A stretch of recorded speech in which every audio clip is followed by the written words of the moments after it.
What does it take for artists to make a living and a life? What does it take for them to thrive economically? Artists have always had to pay attention to their business practice, right? I mean, Da Vinci ran a studio, Michelangelo ran a studio and had apprentices and had employees and had to go to the Medicis and get money, because the capital that artists have in great abundance is intellectual capital.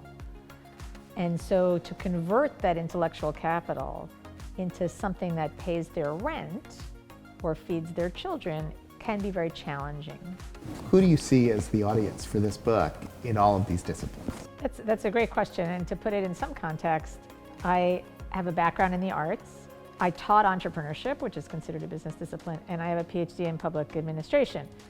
So my personal perspective encompasses those three schools as well. And I see the audience for the book as being both students and practitioners and interested lay people who are interested in the ways in which artists can make a living and a life, the ways in which artists can not just survive, but thrive. I see that you have a copy of the book, hot off the presses, with the beautiful cover that shows the Ouroboros, the symbol that you use quite clearly in the book. And can you tell us a little bit about its meaning and how it affects your ideas in the book? Yeah, I'll just read a little bit from the very first essay, which is called An Ouroboros of Self-Sustainability. The Ouroboros as metaphor.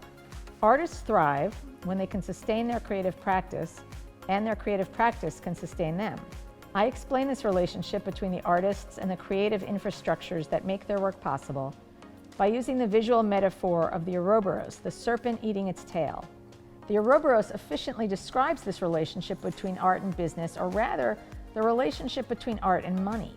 And often in the relationship between arts and business, people think about the artist selling out, right? That the business is going to drive out the art.